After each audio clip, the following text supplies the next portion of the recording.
எடுத்தாங்க வாசிங்க. ஏற்கனவே சொல்லிட்டு எபேசியர் 6வது அதிகாரத்திலே 13வது வசனம். ஆகையால் தீங்கு நாளிலே அவைகளை நீங்கள் எதிர்க்கவும் சகலத்தையும் செய்து முடித்தவர்களாய் நிற்கவும் திராணி உள்ளவர்களாகும்படிக்கு தேவனுடைய சர்வாயுதத்தையும் எடுத்துக் கொள்ளுங்கள் என்று கர்த்தருடைய வசனம் சொல்கிறார். இதே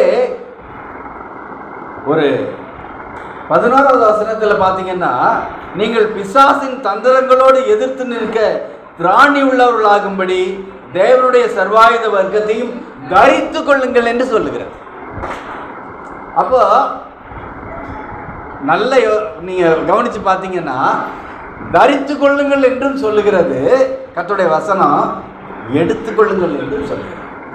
அப்போ அங்கே தரித்து கொள்ள வேண்டிய சர்வாயுத வர்க்கத்தில் தரித்து கொள்ள வேண்டியதும் இருக்கிறது, எடுத்துக்கொள்ள வேண்டியதும் இருக்கிறது என்பதை நம்ம இதில் புரிந்து கொள்ள முடிகிறது. அப்போ தேவனுடைய சர்வாயுத வர்க்கம் என்னவென்று நம்ம பார்க்க போகிறோம். ஆனால் இன்னைக்கு பல விசுவாசிகளுக்கும் ஏன் பல ஊழியக்காரர்களுக்கும் ஒரு சில விஷயங்களை பாயிண்ட் அவுட் பண்ணி பார்க்கிற, அதை ஸ்பெசிஃபிக்காக பார்க்குற ஒரு பார்வை என்பது ரொம்ப குறைவாக இருக்கு. ஆனால் கடைசி காலத்தில் கர்த்தர் இப்படிப்பட்ட செய்திகளை மீண்டும் சபைகளுக்கு கொடுக்கும்படிக்கு நம்மை படுத்துகிறார் என்பதிலே நான் கர்த்தரை மகிமைப்படுத்துகிறேன். என்ன ஒரு செய்தியை கர்த்தர் சபைக்கு கொடுத்தா, இன்றைக்கு ஒரு ட்ரெடிஷன் போல ஒரு சபைன்னா ஆராதனை இருக்கணும், காணிக்கப்பட்டு இருக்கணும், சாட்சி இருக்கணும், செய்தி இருக்கணும், அவ்வளோதானே. அப்படிங்கிறது போல அல்ல. கர்த்தர் நாம எவ்வளவு அக்கறை உள்ளவராக இருக்கிறோம் என்பதில் அல்ல, அவர் மிகுந்த அக்கறை உள்ளவராகவும் ஒரு கன்சர்ன் உள்ளவராகவும் இருக்கிறார். ஒரு வார்த்தையை கர்த்தர் கொண்டு வந்தார், அந்த வார்த்தை என் பிள்ளைகள் மத்தியிலே கிரியை செய்ய வேண்டும், அது அவர்களுடைய வாழ்க்கையில் அவர்களுக்கு பிரயோஜனத்தை கொடுக்க வேண்டும், முடிவிலே மகிமையிலே அவர்கள் வந்து சேர வேண்டும். இதுதான் அவருடைய திட்டம். நீங்களும் நானும் மரித்தால் பரலோகத்திலும், ஒருவேளை மரிக்காம உயிரோடு இருக்கும்போது கர்த்தர் வந்துட்டா அவருடைய வருகையில் எதிர் கொண்டு போகவும் நாம் ஆயத்தமாக வேண்டும் என்பதுதான் கர்த்தருடைய சித்தமே தவிர, நீங்கள் நானும் கார் வாங்கணும், பங்களா வாங்கணும், அது வாங்கணும், இது வாங்கணும், இதெல்லாம் கர்த்தருடைய சித்தத்தில் இல்லை. இதற்காக கர்த்தர் நம்மை அழைக்கவில்லை. இதெல்லாம் போற வழியில் அப்படியே தூக்கிக்கிட்டு போறது, அப்புறம் போட்டு போறது, கடைசியா என்ன பண்றது, போட்டுட்டு போயிடுது, அவ்வளவுதான். கிறிஸ்தவ வாழ்க்கை சர்ச்சுக்கு வர்றது எதுக்காக அப்படின்னா, சில பேர் நினைக்கிறாங்க அதை எனக்கு சுகமாகிறதுக்கு, எனக்கு அதெல்லாம் உண்மைதான். கர்த்தர் சுகப்படுத்துவார், பிசாசுகளை துரத்துவார், எல்லாம் செய்வார். ஆனால் நோக்கம் ஒன்னே ஒண்ணுதான், நம்ம மறுமையில போய் சேர்வது தான் நோக்கம். அது ஒண்ணுதான் நோக்கம். அப்ப அந்த மறுமையிலே போய் சேர்வதற்கு அதுதான் நோக்கம்னு தெரியாத பல பேர் என்ன பண்ணிட்டு இருக்கிறாங்கன்னா, பல அமாவாசை ஜபங்களை நடத்தி கொண்டிருக்கிறாங்க. கடைசி வரைக்கும் பேயே வரட்டிட்டு இருப்பான் பாருங்க.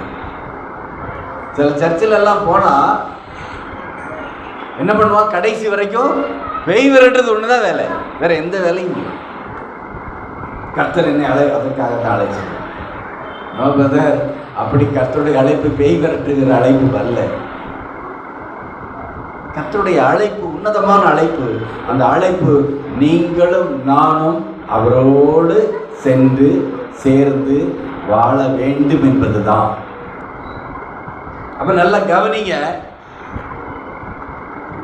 இந்த வசனம் நமக்கு தெளிவாய் சொல்லுது, தீங்கு நாளிலே நீங்கள் அவைகளை எதிர்க்கவும் சகலத்தையும் செய்து முடித்தவர்களாய் நிற்கவும் திராணி உள்ளவர்களாகும்படிக்கு தேவனுடைய சர்வாயுத வர்க்கத்தையும் எடுத்துக்கொள்ளுங்கள். பிசாசின் தந்திரங்களோடு நீங்கள் எதிர்த்து நிற்க திராணி உள்ளவர்களாகும்படி தேவனுடைய சர்வாயுத வர்க்கத்தையும் தரித்துக் கொள்ளுங்கள். அப்ப அவனுடைய தந்திரங்களை எதிர்த்து நிற்க திராணி இருக்கணும், அவனை எதிர்க்கிறதுக்கு பலன் இருக்கணும், சகலத்தையும் செய்து முடிக்கணும். அதற்காக தேவனுடைய சர்வாயுத வர்க்கம் நமக்கு தேவையாக இருக்கிறது. அப்போ நம்முடைய இந்த ஸ்பிரிச்சுவல் கிறிஸ்டியன் லைஃபோட பேட்டர்ன் இன்னைக்கு மாற வேண்டிய ஒரு சூழ்நிலையில் நாம் இருக்கோம். இன்னைக்கு அது மாற்றியே ஆகணும். நீங்களும் நானும் ஒரு ரெகுலர் லைஃப்ல போய்கிட்டே இருக்கோம்னு வச்சுக்கோங்களேன், இனி தப்ப முடியாது. இது நாள் வரைக்கும் இருந்ததெல்லாம் வேற, இனி வரக்கூடிய காலம் வேற. நல்ல, அதாவது ஒரு நியூஸை பார்க்குறோம் அப்படின்னா அந்த நியூஸ் வெறுமனே தினத்தந்தி பேப்பர் படிச்சிங்கன்னா அங்கே கொலை இங்கே கொலைன்னு இருக்கும். நான் சொல்கிறது உலகத்திலே குறிப்பாய் இஸ்ரேல் நாட்டை மையமாக வச்சு வர்ற செய்திகளை நீங்கள் கவனித்து கூர்ந்து பார்த்தீங்கன்னா உங்களுக்கு அவங்கள பிடிக்காமல் போகலாம், அதெல்லாம் ரெண்டாவது விஷயம். ஆனால் அங்கே ப்ராஃபஸி ஃபுல்ஃபில்மெண்ட் இருக்குது. அதை நீங்கள் கவனித்து பார்க்கும்போது அப்படியே கொஞ்சம் கொஞ்சமாக நம்ம நெருக்கிக்கிட்டு இருக்கோம் அப்படிங்கிறத என்ன பண்ண முடியும், கவனித்து நம்ம உணர்ந்து கொள்ள முடியும். அப்போது இந்த கடைசி காலத்திலே நம்முடைய ப்ரேயர் பேட்டர்ன் மாறணும். நம்முடைய விசுவாச வாழ்க்கையினுடைய இந்த பொசிஷன் மாறணும். மாறினா மட்டும்தான் நம்ம தப்ப முடியும்.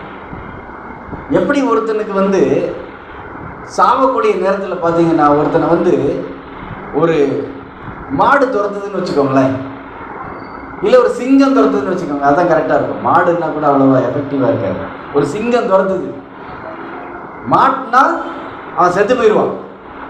எவ்வளோ வேகமாக வருவான். அவனுக்கு வாழ்க்கையில் அப்படி ஒரு வேகம் வரும்னு சொல்லிட்டு என்ன பண்ணாது அவனுக்கே தெரியாது. அப்போ பொல்லாங்கன் கடைசி நேரத்தில் இருக்கிறான்னு அவனுக்கு தெளிவாக தெரியும். சாசுக்கு நாட்கள் முடிய போகுதுங்கிறது தெரியும். அப்போ அவன் என்ன பண்ணுவான், அவனுடைய முழு பலத்தையும் பயன்படுத்துவான். இன்னைக்கு அப்படி தான் பயன்படுத்திக்கிட்டு இருக்கான். நீங்களும் நானும் வறுமையோடையோ வியாதியோடையோ பிரச்சனைகளோடையோ போராட்டங்களோடையோ கர்த்தரை மகிமைப்படுத்திக்கிட்டே இருக்கணுங்கிறது கர்த்தர் சித்தம் அல்ல. அப்படி இதெல்லாம் இருக்குப்பா, நீ இதெல்லாம் காலம் முழுக்க அனுபவிச்சுக்கிட்டே என்ன பண்ணு, என்னை மகிமைப்படுத்துன்னு கர்த்தர் சொல்வாரானா, கர்த்தர் நம்ம மேல அன்புள்ளவர் என்பதை எப்படி சொல்ல முடியும்? இது எல்லாம் உனக்கு அனுமதிக்கப்பட்டிருக்கு. ஆனால் நீ இது எல்லாத்தையும் என்ன பண்ணணும் தெரியுமா, தூக்கி காலுக்கு கீழே போட்டு மிதிக்கணும். மிதிச்சுட்டு என்னை மகிமைப்படுத்தணும். அதுதான் கர்த்தருடைய சித்தம். அப்போ நம்முடைய இந்த ப்ரேயர் பேட்டர்ன் மாத்திரமல்ல, நம்முடைய லைஃப் பேட்டர்னே மாற வேண்டியிருக்கு. நம்முடைய விசுவாசம் மாற வேண்டியிருக்கு. நம்முடைய தொலைநோக்கு பார்வை மாற வேண்டியிருக்கு. நம்முடைய சிந்தைகள் மாற வேண்டியிருக்கு. எல்லாமே மாற வேண்டியிருக்கு. அதுதான் கர்த்தர் இந்த நாளில் நமக்கு சொல்லி கொடுக்குறது. அப்போ எல்லாம் மாற வேண்டி இருக்குது. ஆனால் அதுக்கு பயன்படுவது மாறாத தேவனுடைய வசனமாக இருக்கு. கர்த்தருடைய வசனம் மாத்திரம்தான் கடைசி வரைக்கும் மாறவே மாறாது. அப்போ இந்த வசனத்தில் தொடர்ந்து நம்ம பார்க்கும்போது 14வது வசனத்தில் இருந்து 18வது வசனம் வரைக்கும் பார்த்தீங்கன்னா அங்கே எத்தனை விதமான ஆயுதங்கள், எத்தனை விதமான எக்யூப்மெண்ட்ஸ் அதில் பயன்படுத்தப்பட்டிருக்குன்னா 6 விதமான எக்யூப்மெண்ட்ஸ் பயன்படுத்தப்பட்டிருக்கு. ஆனால் 6 என்பது ஒரு ஃபுல்ஃபில்மெண்ட் அல்ல, 7 தான் பரிபூரணம். அப்போ கர்த்தர் மாத்திரம் என்ன 6 சொல்லிடுவாரா? பவுல் ஏன் 6 சொல்கிறாருன்னா, இங்கே 6 சொல்லலை 7 சொல்லப்பட்டிருக்கு. அதை நான் பின்னால் தெளிவாய் உங்களுக்கு சொல்லிக் கொடுக்கறதுக்கு வர. அப்போது 14வது வசனத்தில் ஒரு ஆயுதம், முதலாவது ஒரு ஆயுதம் இருக்கு. வாசிங்க. போதும். சத்தியம் என்னும் கச்சையை. என்னது கச்சைனா? என்னது கச்சைனா? நம்ம இடுப்பில் எல்லாரும் பேண்ட்டுக்கு மேலே போட்டிருப்போம் பெல்ட்டு, அதுதான் கச்சை. அப்போ இந்த பெல்ட் எப்படிப்பட்ட பெல்ட்? அது சத்தியம் என்கிற ஒரு பெல்ட். நம்ம சாதாரண சில நேரங்களில் இந்த மொழிபெயர்ப்பில் இருக்கிற பிரச்சனை என்னன்னா, கச்சை அப்படின்னோடனே நமக்கு ஒரு பெரிய ட்ரெஸ்ஸுன்னு தோணுச்சு. எனக்கு பல காலமாக அப்படி தான் தோணுச்சு. உங்களை மட்டும் என்ன நான் சொல்கிறது, நான் என்னமோ அது ஒரு பெரிய என்ன நினச்சிக்கிட்டேன்னு இடுப்பில் கட்டுறதுக்கு ஒரு பெரிய டவல் நினச்சிக்கிட்டேன். இதில் என்ன ஒரு பெரிய பிரச்சனை, நம்ம சர்ச்சுகள் பல விஷயங்களை நமக்கு என்ன பண்ண மாட்டாங்கன்னு தெளிவாக சொல்லித்தர மாட்டாங்க. என்ன சொல்லித்தர மாட்டாங்க? நம்ம சர்ச்சை நான் சொல்ல வரல, நம்ம சர்ச்சில் தெளிவாக சொல்லுறதுக்கு தான் நம்ம இருக்கிறோம். இவங்க என்ன பண்ணுவாங்கன்னா, சர்ச்சஸில் 30 வருஷம் விசுவாசிக்கும் அதே சொல்லுவாங்க. ஒருத்தர் புதுசாக அன்னைக்கு தான் வந்திருப்பார், அவர்கிட்டையும் அதே பேசுவாங்க, புரியாது. அவரை அப்படியே மேம்போக்காகவே கொண்டு போயிடுவாங்க. சில விஷயங்கள் புரியாமலே கடைசி வரைக்கும் இருந்தது. ஒரு நாள் நான் ஒரு ஊழியக்கார்ட்ட கேட்டேன், ஒரு பாட்டு உண்டு இல்லை, என்ன ஆனந்தம் என்ன ஆனந்தம் சொல்லக்கூடாது. நான் கேட்டேன், எதுக்கு சொல்லக்கூடாது? புரியுதா உங்களுக்கு? எதுக்கு சொல்லக்கூடாது? சொன்ன ரகசியமாக வைக்கணுமான்னு கேட்டேன். அவர் சொன்னார், அதுக்கு அர்த்தம் அது இல்லை, இது என்னால் சொல்ல முடியாத அளவுக்கு இந்த ஆனந்தம் பெருசுன்னாரு. உண்மையாகவே எனக்கு புரியலை. எப்போ? 32 வயசில் புரியலைங்க. அவர்கிட்ட கேட்ட அன்னைக்கு தான் எனக்கு புரிஞ்சுது. சொல்லக்கூடாதுன்னு அர்த்தம், சொல்லக்கூடாது நீ சொன்னால் கொண்டு விடுவோன்னே அப்படிங்கிறது இல்லை, இது சொல்ல முடியாத அளவுக்கு அது ஒரு பெரிய பேரன்பு. அப்போ இந்த பணம் தின்னு கொட்டை போட்ட ஊழியக்காரங்கள்ட்ட ஒரு பெரிய பிரச்சனை என்னன்னா, நிறைய விஷயத்தை விளக்கப்படுத்த மாட்டோம். நாமளும் அதையே வச்சுக்கிட்டு என்ன பண்ணுவோம், சத்தியம்னு கச்சனோன்னா டவலை கட்டிட்டு வருவார் போல இருக்கு. டவல் அவருக்கு விழுந்துருச்சுன்னா சத்தியம் என்கிறது பெல்ட். நான் இந்த காரியத்தை குறித்து பார்க்கும்போது, நம்ம பேண்ட்டை போட்டு கல்யாண வீட்டுக்கு போகல, இந்த பெல்ட்டு கட்டிட்டு எங்கே போகல, ஒரு ஃபங்க்ஷனுக்கு போகலை. நம்ம எங்கே போகிறோம்? எங்கெங்கே போகிறோம்? சர்வாயுத வர்க்கத்தை எடுத்துகிட்டு, ஆயுதத்தை எடுத்துகிட்டு எங்கே போவாங்க? ஆயுதத்தை எடுத்துகிட்டு போருக்கு போவாங்க. அப்போ ஒவ்வொரு விசுவாசியும் போராடுவதற்காகவும் போரிடுவதற்காகவும் அழைக்கப்பட்டு இருக்கிறார்கள். எனவே இந்த அழைப்பு கடைசி வரைக்கும் ஒரு போரை நடத்தி கொண்டே இருக்க போகிறது. அந்த போர் நமக்கு ஜெயத்தை தரும். அப்போ சத்தியம் என்னும் கச்சையை ஏன் பால் முதல்ல சொன்னார்? முதல்ல எதை சொல்லணும்? நம்ம நார்மலாக பார்க்கும்போது ஒரு இடத்துக்கு போகிறோம், ஒரு ஃபங்க்ஷனுக்கு போகிறோம், ஃபஸ்ட்டு என்னத்தை எடுப்போம்? ஷர்ட் எடுப்போம், அதானே? ஷர்ட் எடுப்போம். ஆண்களாக இருந்தால் முதல்ல ஷர்ட் எடுப்பாங்க. ஏன்னா ஆண்களுக்கு ஒரு ஈஸி மெத்தட் இருக்குது. ஒரு ஷர்ட்டை எடுத்துட்டு ஒரு ஜீன் எடுத்து போட்டுட்டா முடிஞ்சு போச்சு. முதல்ல தேர்ந்தெடுக்கிறது சட்டையை. ஆனால் பவுல் முதல்ல தேர்ந்தெடுத்தது சட்டையை அல்ல, பெல்ட்டை. இந்த பெல்ட்டை குறித்து பார்க்கும்போது, நீங்கள் போகும்போது ஒரு இன்டர்வியூக்கு போகிறீங்க, ட்ரெஸ் எல்லாம் மாட்டிட்டு இன் பண்ணிவிட்டு பெல்ட் எல்லாம் கட்டி ஷூவெல்லாம் மாட்டி எல்லாத்தையும் மாட்டியாச்சு, எவ்ரிதிங் இஸ் ஓகே, தலையெல்லாம் அழகாக வாரி ஸ்ப்ரே எல்லாம் அடித்தாச்சு. கேட்குறீங்க அம்மாட்டையோ அப்பாட்டையோ, எப்படிமா இருக்கு? அவங்க முதல்ல பார்த்துட்டு பெல்ட்டையே பார்ப்பாங்க, ஷர்ட்டை பார்ப்பாங்க இல்லையா? பெல்ட்டை யாருமே கவனிக்க மாட்டாங்க. பெல்ட்டை யாரும் கவனிக்க மாட்டாங்க. இப்போது ஃபிட்டப்பாக இருக்கிறோம், நம்ம அழகா ஜம்முன்னு இருக்கிறோம், இன் பண்ணி ஷூலாம் மாட்டி ஜம்முன்னு இருக்கிறோம். பெல்ட்டை எடுத்துட்டோன்னு வச்சுக்கோங்களேன், கட்டு கலந்துடும். சுகர் இருக்கவங்கள பார்த்துருக்கீங்களா? சுகர் பேஷண்ட்ஸ் மத்தியானம் 3 மணிக்கு அப்புறம் அவங்களுடைய கட்டு வளையும் பார்த்துருக்கீங்களா? அது சுகரில் அது ஒரு வெரைட்டி. மத்தியானம் 3 மணிக்கு மேலே அவங்க காலையில் டீக்கா இன் பண்ணி ஜம்முன்னு இருப்பாங்க. மத்தியானத்துக்கு அப்புறம் 3 மணிக்கு அப்புறம் பார்த்தீங்கன்னா அவங்க பேண்ட்டு லூஸ் ஆகிட்டே இருக்கும், அவங்க பெல்ட்டை இறுக்கிக்கிட்டே இருப்பாங்க. அதுக்கப்புறம் அது ஒரு உருவத்தில் என்ன இருக்காது, ஒரு டீக்கா இருக்காது, கொஞ்சம் ஏடாகுடமாக இருக்கும். நமக்கு அந்த லெசன் இப்போ தேவையில்லை. இப்போது ஒரு பெல்ட், அந்த பெல்ட் என்ன பண்ணுது தெரியுமா? மொத்தத்தையும் தாங்கி பிடிச்சிட்டு நிற்கிது. அதுக்கு பேர் என்ன தெரியுமா? சத்தியம், ட்ரூத். அப்போ கர்த்தரே சொன்னார், நானே வழியும் சத்தியம் ஜீவனுமாயிருக்கிறேன். அப்போ ஒருவன் கர்த்தருடைய சத்தியத்தை பிடித்து கொண்டவனாக, அவருடைய சத்தியத்திலே நிலைத்து நிற்கிறவனாக, அவருக்குள்ளே நிலைத்து நிற்கிறவனாக, பரிசுத்த ஆவிக்குள்ளே நிலைத்து நிற்கிறவனாய் இருந்தா மாத்திரம்தான் அவன் முதலிலே தகுதி பெற்றவனாய் மாற முடியும். நீங்கள் என்னத்தை போட்டு போனாலும், என்னத்தை கொண்டு வந்தாலும், பெல்ட்டை இழந்து போனால் நம்ம என்ன பண்ண முடியாது? போக வேண்டிய இடத்துக்கு அதே பொசிஷனில் அழகாக போய் சேர முடியாது. அப்போது ஒரு இன்டர்வியூக்கோ ஒரு ஃபங்க்ஷனுக்கே ஒரு பெல்ட் இல்லாமல் போக முடியாதுன்னா, இன்னைக்கு நமக்கு இருக்கிறது ஒரு போராட்டம், மிகப்பெரிய போராட்டம். இந்த போரிலே நாம் எதிர்த்து நிற்க திராணி உள்ளவர்களாய் மாறணும்னா முதல்ல சத்தியத்தை பிடித்து கொண்டால் ஒழிய போகவே முடியாது. எனக்கு ஜெபம், எனக்கு வேத வாசிப்பு, எனக்கு அது, எனக்கு இது எல்லாம் ரைட்டு. ஆனால் சத்தியத்தை நான் எப்படி ஹேண்டில் பண்ணுறேன்? சத்தியத்தை என் வாழ்க்கையில் எப்படி அபியாசப்படுத்தி கொண்டு இருக்கிறேன்? சத்தியத்தை நான் எப்படி பயன்படுத்துகிறேன்? சத்தியத்தில் நான் எப்படி நிலைத்து நிற்கிறேன்? நீங்கள் சத்தியத்தில் நிலைச்சி நிற்கணும்னு முடிவு பண்ணுங்க, பின்னாலேயே சத்தியத்தை எடுத்து போடுறதுக்கு ஒருத்தர் வருவோம்.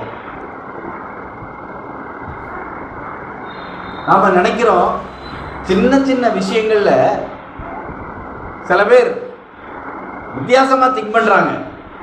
சின்ன சின்ன விஷயத்தில் பொய் சொன்னால் தப்பு இல்லை,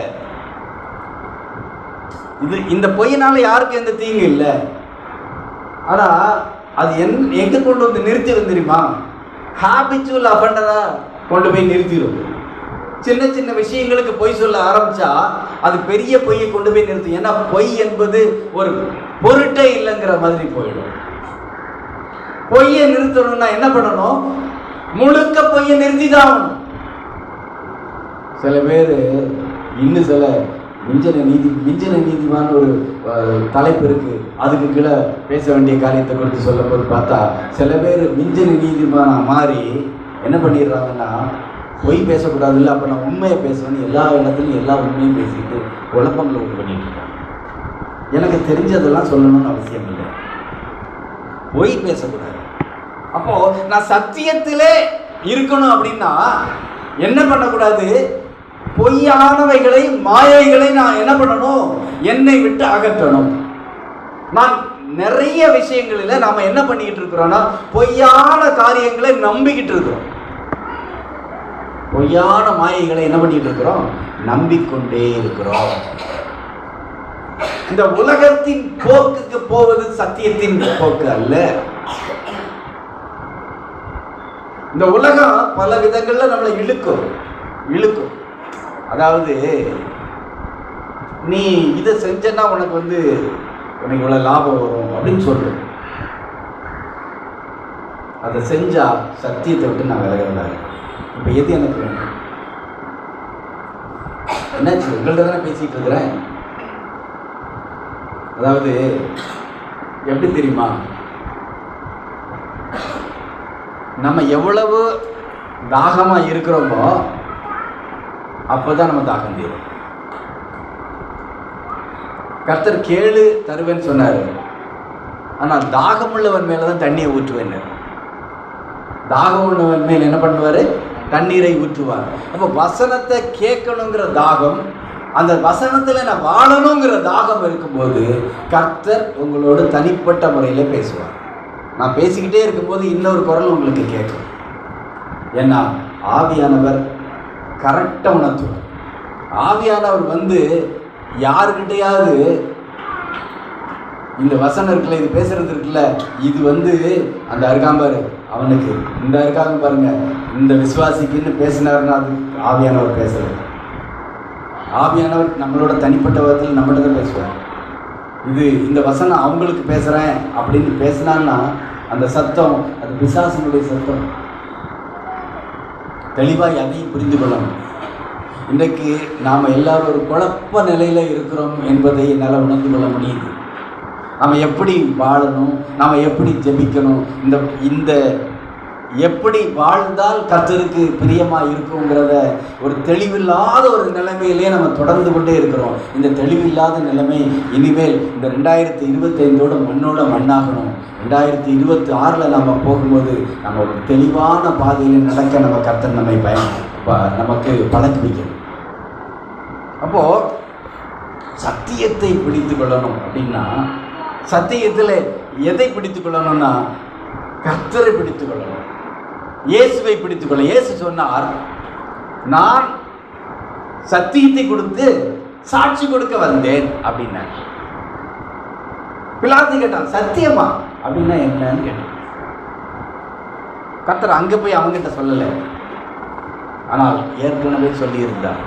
என்ன சொல்லியிருந்தார்? நீங்கள் என்னை பின்பற்ற விரும்பினால் அவன் தன்னைத்தான் வெறுத்து சிலுவை எடுத்துக்கொண்டு அனுதினமும் என்னை பின்பற்ற கடவன். அப்ப சத்தியத்தை என்ன செய்யணும்? ஞாயிற்றுக்கிழமை மாத்திரமல்ல, கிறிஸ்துமஸ் நாள் மாத்திரமல்ல, நியூ இயர் நாள் மாத்திரமல்ல, அனுதினமும் ஒவ்வொரு இமைப்பொழுதும் சத்தியத்தை கடைபிடிக்கணுங்கிற ஆவல் எனக்குள்ள இருக்கணும். சர்ச்சுக்கு எதுக்கு வரும்? சர்ச்சுக்கு வரலன்னா அடுத்த வாரம் போய் நான் என்ன பண்ண வேண்டியிருக்கும், அவங்களுக்கு விளக்கம் சொல்ல வேண்டியிருக்கும். அந்த விளக்கத்துக்காகலாம் நான் சர்ச்சுக்கு வரலைங்க. நாம் அதுக்காகலாம் வர தேவையில்லை. சத்தியத்தை கற்றுக்கொண்டு, இந்த சத்தியத்தை இந்த வாரம் கற்றுக்கொண்ட சத்தியம் இருக்குல்ல, இது ஒரு புதிய பாடம்னா இந்த வாரத்தில் அதை நாம் பயன்படுத்தும் போது அப்படியே 7 நாளும் அதை பயன்படுத்தும் போது வாழ்க்கையில் அது நம்ம கூடயே வருது. அதுக்கு தான் 7 நாள். அதுதான் பரிபூரணம். ஒவ்வொரு வாரமும் நாம் ஒரு புது சத்தியத்தை கேட்குறோம். கர்த்தர் புதிய புதிய காரியங்களை நமக்கு வெளிப்படுத்துகிறாரு. ஆனால் அதை விட்டுட்டு திரும்பவும் அதே விஷயத்தில் இருக்கிறோங்க. கர்த்தர் எவ்வளோ துக்கப்படுவார். கர்த்தர் நம்மளெல்லாம் சந்தோஷமாக வைக்கணும்னு எவ்வளோ ஆசையாக இருக்கிறாரு. ஆனால் கர்த்தரை சந்தோஷமாக வைக்கணும்னு நாம் ஆசையாக இருக்கிறோமா? சத்தியத்திலே என் பிள்ளைகள் சத்தியத்திலே நடக்கிறார்கள் என்பதை நான் அறிந்து என்ன பண்ற சந்தோஷமா இருக்கிறேன்னு பவுல் சொன்னார். என் பிள்ளைகள் எப்படி இருக்கிறாங்க? சத்தியத்துக்குள்ளே நடந்து கொள்ளுகிறார்கள். எபேசியருக்கு எழுதின பவுல் எங்கே இருந்து எழுதினார் தெரியுமா? ராஜ அரண்மனையிலே இருந்து எழுதினார். அவர் சிறைச்சாலைக்குள்ள, ரோம சிறைச்சாலைக்குள்ள இருந்து எழுதினார். ரோம சிறைச்சாலைக்குள்ளிருந்து எழுதினார். அப்போ ஒரு சிறைச்சாலைக்குள்ளே இருந்து ஒருவனுக்கு சத்தியத்தை குறித்த தாகம் இருக்குமானால், நம்முடைய வாழ்க்கை சிறைச்சாலையாய் இருந்தாலும் சத்தியம் எனக்கு வேணும். சத்தியம் எனக்கு வேணும். நான் அதில் தான் நடந்து கொள்ளுவேன். நேற்றைக்குள்ளதெல்லாம் எடுத்து குப்பையில போடுது. உங்களே நீங்கள் கலக்கி கொண்டே இருக்காதீங்க. நான் அப்படி இல்லையே இப்படி இல்லையே. இன்னைக்கு மாறுங்க. இன்னைக்கு டுடே இஸ் தி டே. இன்னைக்கே ரட்சணிய நாள். இன்றைக்கு தான் நீங்களும் நானும் சரியான பாதையிலே நடந்து செல்வதற்கு ஒரு ஆரம்பத்தை கொடுப்பதற்கு கர்த்தர் உண்டாக்கின நாள் என்பதை நினைவு கொள்ளுங்க. நேற்றைக்குள்ளைகள் மரித்து போகட்டும். நேற்றைய நாள் மரித்து போச்சு, ஆனா இந்த நாள் உயிரோட இருக்கு. இதுக்கப்புறம் இருக்கிற நாளெல்லாம் உயிரோட தான் இருக்க போகும். இன்னைக்கு சத்தியத்தை பிடித்துக்கொள்ளும். நான் சத்தியத்தில் தான் நடப்பேன். கேட்கலாமா? கத்தா கண்களை மூடி தேவ சமூகத்தில் கைகளை உயர். ஆண்டவரே, இந்த நாளிலே சத்தியம் என்கிற கட்சியை இடுப்பிலே கட்டிக்கொள்ளுங்கள் என்று சொன்னேன். ஆண்டவரே, சத்தியம் என்கிற அந்த கட்சியை, அது கட்சியாக அல்ல, அதுவே எங்களை மூடிக்கொள்ளுகிறதாக. இந்த சத்தியத்தை நாங்கள் வாழ்நாளெல்லாம் கடைபிடித்து நாங்கள் போருக்கு போவதற்கு ஆயத்தமாகும்படியாக அந்த சத்தியத்தை எங்கள் வாழ்நாளெல்லாம் கடைபிடிக்கத்தக்கதாய் நீர் எங்களுக்கு உதவி செய்ய மாட்டேன். உடைய கரத்தில் எங்கள் வாழ்வு முழுவதையும் ஒப்புகிறோம். நீர் எங்களிலே பிறகு சத்தியத்தை எங்களுக்கு கற்றுத்தான். ஆசிரியர் சத்தியம், சத்தியத்தை கடைசி வரைக்கும் நாம் என்ன பண்ணணும்? அப்ப சத்தியம் என்ன? சத்தியம் என்பது தேவனுடைய வசனம். தேவனுடைய வசனமே சத்தியம். ஆவியானவர் வரும்போது என்ன பண்ணுவாரா? அவர் உங்களை சகல சத்தியத்துக்குள்ள நடத்துவார். கர்த்தருடைய வாயிலிருந்து புறப்படுவதே சத்தியம். கர்த்தர் நமக்கு கற்றுக் கொடுத்த அந்த வார்த்தைகளே நமக்கு சத்தியம். அந்த சத்தியம் என்கிற கச்சையை நாம் இடுப்பிலே கட்டி கொண்டவர்களாய் நிற்க வேண்டும் என்று கர்த்தருடைய வார்த்தை நமக்கு சொல்லுகிறது. அப்போ ஒரு கடைசியாய் நம்ம அணிகிறது இந்த பெல்ட்டை தான். ட்ரெஸ் எல்லாம் பண்ணி முடிச்சுட்டு கடைசியாக பெல்ட்டை கொண்டு என்ன பண்ணுவோம்? ஃபிட் பண்ணுவோம். ஆனால் பவுல் அது முதலாவது சொல்கிறாருன்னா அதுதான் எல்லாவற்றுக்கும் பிரதானமாக இருக்கிறது. அந்த பெல்ட்டை உருவிட்டோம்னா நம்முடைய கட்டு தளர்ந்து போகும். அப்போ அந்த பெல்ட் இருக்கும்போது எப்படி இருக்கும்? கம்பீரமாக இருக்கும், டீக்காக இருக்கும், அழகாக இருக்கும் இல்லையா? ஃபிட்டாக இருக்கும். சொல்லப்போனால் ஃபிட்னஸ் எப்போ உழையும்? இடுப்பின் கட்டு உழைந்தால் ஃபிட்னஸ் போகும். இடுப்பின் கட்டு. பழைய ஏற்பாட்டில் கர்த்தர் சொன்னார், விபச்சாரத்தில் மாட்டிக்கொண்ட ஒரு கணவன் ஒரு மனைவியை விபச்சாரக்காரி அப்படின்னு சொன்னான்னா அதை கண்டுபிடிக்கிறதுக்கு ஒரு கசப்பான ஒரு திரவத்தை என்ன பண்ணுவாங்க? அந்த ஸ்திரீக்கு கொடுப்பாங்க. அவள் குடித்த பிறகு அவள் ஒரு பிரச்சனையும் இல்லாமல் இருந்தால் அவள் விபச்சாரக்காரி அல்ல. ஆனால் அவள் விபச்சாரக்காரியாக இருந்தால் என்ன நடக்கும் தெரியுமா? இடுப்பு சூம்பி போகும். இடுப்பு சூம்பி போகும். கர்த்தர் இடுப்புல எவ்வளவு பெரிய விஷயத்தை வச்சிருக்கிறார் பாருங்க. இடுப்புல தான், விழாவில் தான் ஆணுக்கு மண்ணுக்கு வித்தியாசத்தை வச்சிருக்கிறார். சத்தியம் நமக்கு அரைக்கச்சையாக இருக்கணும். கர்த்தர் நல்லவர். அல்லேலூயா. என்ன நான் நினைச்சேன், இந்த செய்திக்கு எல்லாரும் ஆரவாரம் பண்ணுவீங்க. சத்தியம் என்பது ஆரவாரம் பண்ணக்கூடியது.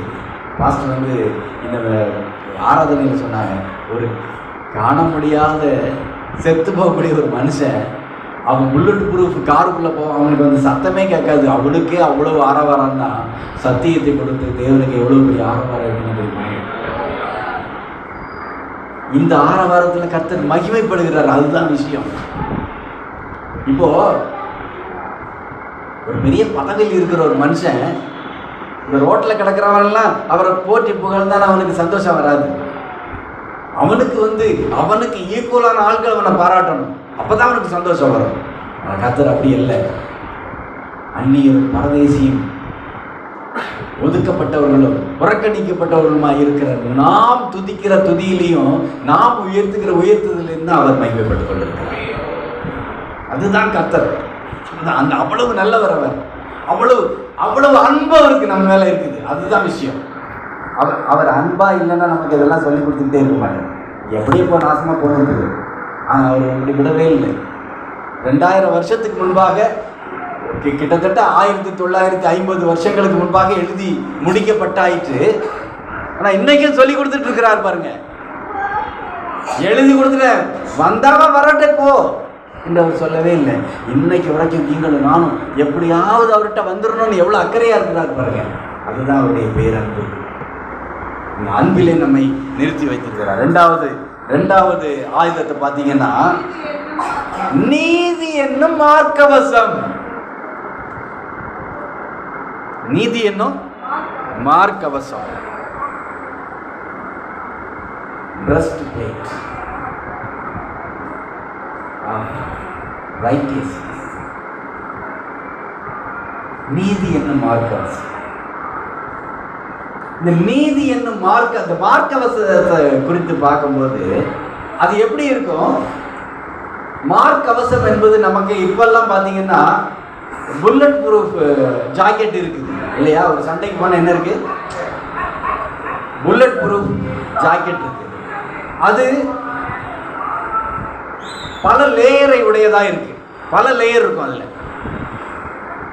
அதை மிஞ்சி ஒரு துப்பாக்கி கொண்டு ஒரு குறிப்பிட்ட தூரத்துக்கு வெளியே இருந்து சுட்டா போகாது, நல்லா கவனிக்கணும். அதை அப்படி நல்லா நெருக்கி வச்சு சுட்டா போகும்னு நினைக்கிறேன். அப்படி நெஞ்சு பக்கத்துலேயே வச்சு சுட்டா போயிடும்னு நினைக்கிறேன். அதனால தான் 7 அடுக்கு பாதுகாப்பெல்லாம் கொடுத்துருக்கோம். அந்த புல்லட் ப்ரூஃப் எல்லாம் கொடுத்தது போக 7 அடுக்கு பாதுகாப்புன்னா அதுக்குள்ளே எவனும் என்ன பண்ண முடியாது, அனுமதிக்கப்படாதவங்க அதுக்குள்ளே வர முடியாது. அந்த புல்லட் ப்ரூஃப் பாதுகாப்பு அல்ல, அந்த ஜாக்கெட் அல்ல. இதில் நீதி என மார்க் கவசம்னு போட்டிருக்கிறது பிரஸ்ட் பிளேட். அது ஒரு மெட்டலில் செய்யப்பட்டது என்று அதில் சொல்லப்பட்டிருக்கிறது. அப்போ அது எப்படிப்பட்டதாக இருக்கிறது அப்படின்னு பார்த்தா, நம்ம ரோம சோல்ஜர்ஸை பார்த்தீங்கன்னா இந்த பிரஸ்ட் பிளேட்டு எங்கே இருந்து இருக்குன்னா இந்த ஷோல்டரில் இருந்து கிட்டத்தட்ட இந்த முட்டி வரைக்கும். அது வெறுமனே நெஞ்சை மாத்திரம் பாதுகாக்காது. ஏன்னா வயிற்றுல சுட்டாலும் செத்து போயிடுவான்ல, வயிற்றுக்குள்ளே ஒரு அம்பை விட்டாலும் என்ன பண்ணுவான், செத்து போயிடுவான்ல. எனவே இந்த ஷோல்டர்ல இருந்து இந்த முட்டி வரைக்கும் அது நீளமுள்ளதா இருக்கும். அது என்ன பண்ணும், கனமான ஒரு மெட்டீரியல், அதே சமயத்தில் வெயிட்லெஸ்ஸான ஒரு மெட்டீரியலில் அது தயாரிக்கப்பட்டிருக்கும். அது என்ன பண்ணுவாங்க, அவங்க அப்படி உடம்போடு சேர்த்து ஃபிட்டாக என்ன பண்ணுவாங்க, அதை மாட்டியிருப்பாங்க.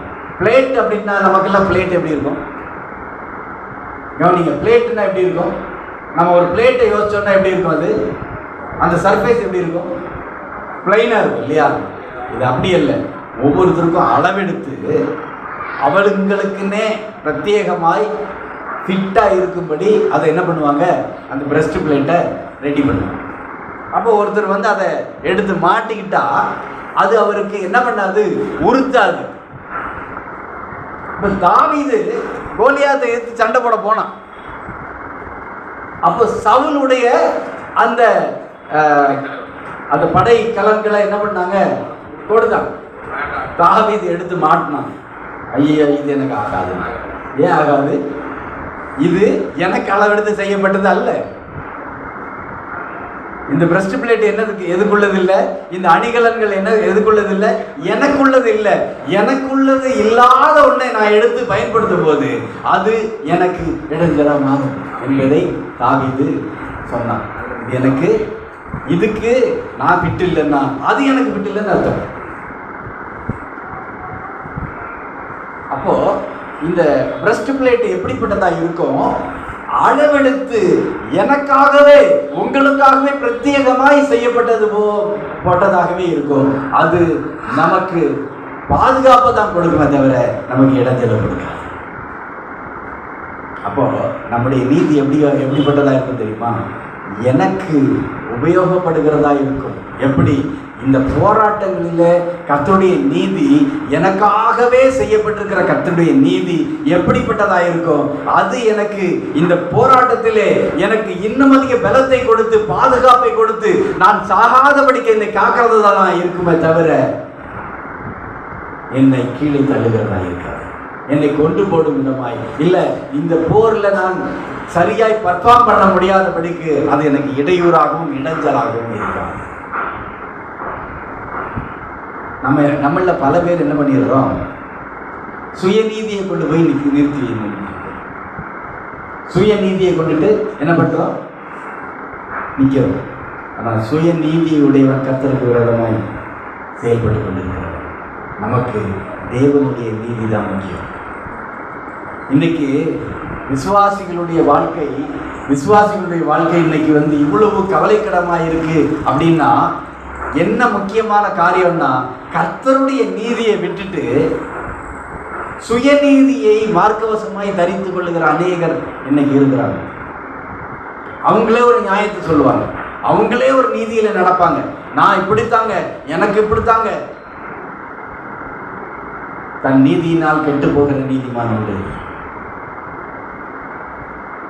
தன் நீதியினால் கெட்டு போகிற நீதிமான் உண்டு.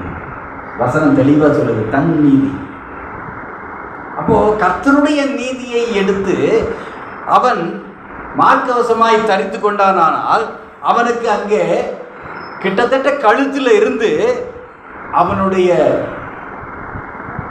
முழங்கால் வரைக்கும் அவனுக்கு ஒரு பாதுகாப்பை ஏற்படுத்துகிறதா இருக்கிறது. நீதி என்னும் மார்க்கவசம். நான் நேரம் ரொம்ப குறைவாக இருக்கனால கொஞ்சம் ஸ்பீடாகவே போகிறேன். அதுக்கப்புறம் பார்த்தீங்கன்னா சமாதானத்தின் சுவிசேஷத்துக்குரிய ஆயத்தம் என்கிற பாதரட்சை. போருக்கும் பாதரட்சைக்கும் என்ன சம்பந்தம் கேட்குறீங்களா? போருக்கும் பாதரட்சைக்கும் என்ன சம்பந்தம்? நீங்க நல்ல பழைய காலத்து போர் முறைகளை பார்த்தீங்கன்னா என்ன பண்ணுவான் தெரியுமா? கையில வாள் மாத்திரம் இருக்காது, அம்பு மாத்திரம் இருக்காது, வில்லம்பு மாத்திரம் இருக்காது, கனமான மெட்டீரியலை வச்சிருப்பான், மெட்டல் வச்சிருப்பான். கால் தெரிஞ்சதுன்னு வச்சுக்கோங்களேன், காலிலே அடிப்பான். காலில் அடிச்சிட்டான்னா அப்புறம் என்னத்தை போட்டு என்னதுக்கு அவன் கீழே விழுந்துட வேண்டியதான். காலை அவன் காலில் காயப்படும்படி அடிப்பான், எலும்புகள் நொறுங்கும்படி அடிப்பான். அடிச்சான்னா அவ்வளவுதான், முடிந்தது.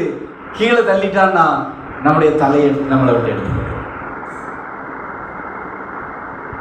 அப்போ பிசாசு என்ன செய்வான் தெரியுமா? காலில் அடிப்பான். நம்ம இவ்வளவு நேரம் அந்த போர் யாருக்கும் நமக்கும் பத்தி பேசிட்டு இருக்கிறோம், பிசாசுக்கும் நமக்கும் உள்ள போரை பத்தி பேசிட்டு இருக்கிறோம். அவன் என்ன பண்ணுவான்? காலில் அடிப்பான்.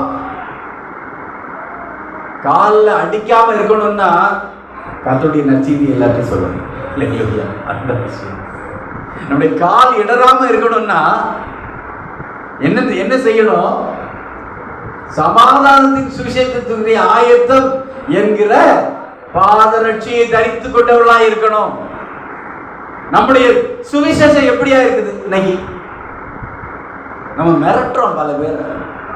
கர்த்தட்ட வந்தனா பிழைப்ப, இல்லைன்னா நீ என்ன ஆகுன்னு எனக்கு தெரியாது. சுவிசேஷம் என்னது?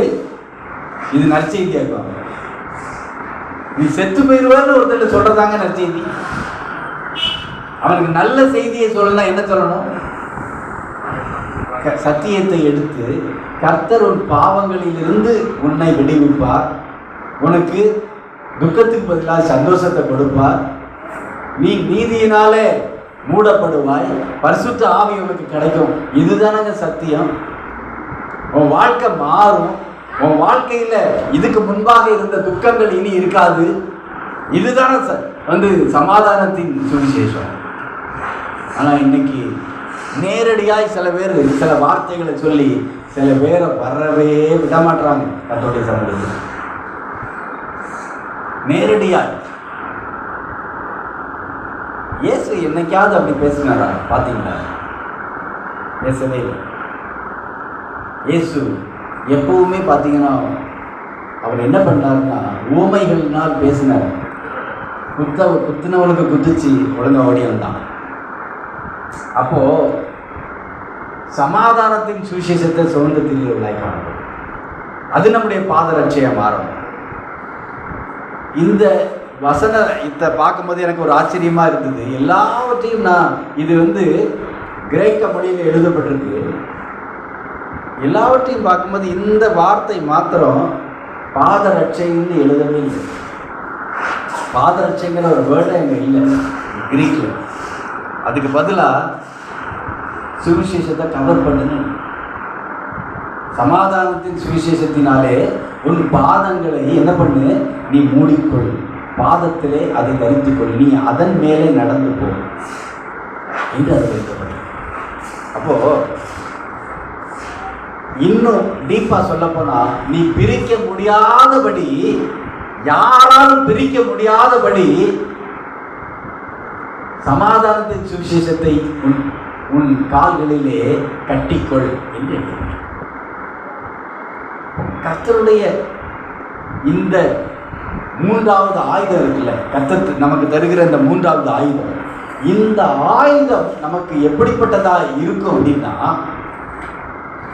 தேவ ராஜ்யத்தை குறித்த ரகசியங்களை, தேவ ராஜ்யத்துக்குரிய நல்ல செய்தியை அநேக தேவனை அறிந்து கொள்ளாத பிசாசின் தந்திரங்களுக்குள்ளே மாட்டிக்கொண்டு தவித்துக் கொண்டிருக்கிற, அவனுடைய ஆளுகைக்குள்ளே இருக்கிற, சொல்லப்போனா அவனுடைய டெரிட்டரிக்குள்ள போய் என்ன பண்ண போறோம்? நாம வேலை செய்யணும். அவனுடைய டெரிட்டரிக்குள்ள போறோம். உம்மாலே நான் ஒரு சேனைக்குள் பாய்ந்து போவேன், உம்மாலே நான் ஒரு மதிலை தாண்டுவேன்.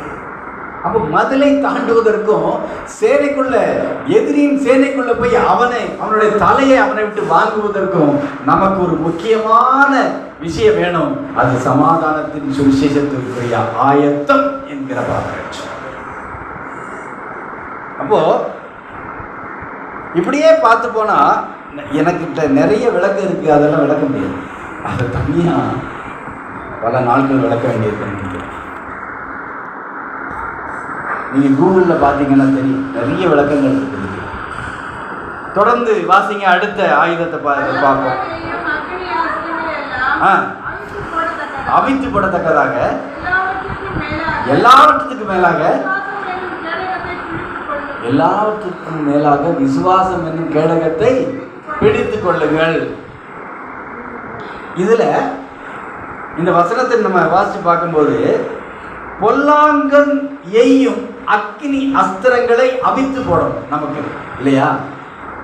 அவன் அக்கினி அஸ்திரங்களை எப்படி அவித்து போடும்? அவன் எப்படி எய்வான்? அவன் எப்படி இந்த மாதிரியான ஒரு ஆயுதத்தை எடுத்து பயன்படுத்துவாங்க? போர்லையும் பார்த்தீங்கன்னா நார்மலா வெறுமனே வில்லம்பு இல்லை வாள் இது மாத்திரம் அல்ல, சம்மட்டி இது மாத்திரம் அல்ல, ஒரு விதமான திரவத்தினாலே அந்த அம்புகளுக்குள்ள ஒரு ஹாலாவா ஒரு இடத்தை உருவாக்கி அதுக்குள்ள ஒரு திரவத்தை நிரப்பி மூடி வச்சிருவாங்க.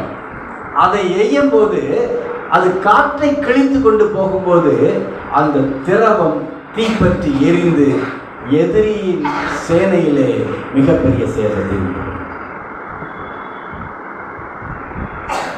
அப்போ நாம எல்லாத்துக்கும் ஆயத்தமாக போகணும் அப்படின்னா அவனுடைய அக்கினி அஸ்திரத்தை எதிர்பார்த்து தான் போகணும். இப்போ நான் போரில் நடக்கிற ஆக்சுவல் விஷயங்களை சொல்லிட்டு இதை சொன்னாதான் புரியும். நிறைய பேருக்கு தூக்கம் வருது, ஆனால் தூக்கம் மிகப்பெரிய ஆபத்தை உண்டாகும். ஏன்னா கர்த்தர் சொன்னார், கனநித்திரின் ஆவியை வரப்பண்ணாராம் கர்த்தரே. யாருக்கு அவரே ஒரு ஆவியை வரப்பண்ணார்? சவுலுக்கு வரப்பண்ணார். பிசாசு வந்து பிடிச்சான்னா அது வேற விஷயம். கர்த்தரே வரவிட்டாருன்னு வச்சுக்கோங்களேன், பெரிய ஆபத்தில் நம்ம மாட்டிக்கிட்டு இருக்கிறோம்னு அர்த்தம். பரிசுத்த ஆவியானவர் எனக்கான ரேமாவத்தை கொண்டு வந்தாருன்னு நீங்கள் நம்பினீங்கன்னா நமக்குள்ளே விழிப்புள்ளவர்களாக இருக்கணும். அதுதான் முக்கியம். தொடர்ந்து பார்ப்போம். அப்போ ஒரு கேடகம் எப்படி இருக்குது அப்படின்னு பார்த்தீங்கன்னா, நமக்கெல்லாம் ஒரு கேடகம் இருக்குது. நமக்கெல்லாம் ஒரு ஷீல்டு கொடுப்பாங்க இல்லையா? ஸ்கூலில் பிள்ளைங்க ப்ரீகேஜி முடித்தோடனே, எல்கேஜி இல்லையா, எல்கேஜி முடித்தோடனே ஷீல்டெல்லாம் கொடுப்பாங்க. அது எவ்வளோக்கு இவ்வளோதான் இருக்கும். அந்த ஷீல்டை வச்சு பிடிச்சோன்னு வச்சுக்கோங்களேன், இந்த கை இருக்குல்ல, இவ்வளோ இடத்த மட்டும்தான் அது பாதுகாக்கும். அவன் என்ன வேணாலும் நம்மளை பண்ண முடியும். ஆனால் இந்த கேடகம் அப்படிப்பட்டது அல்ல.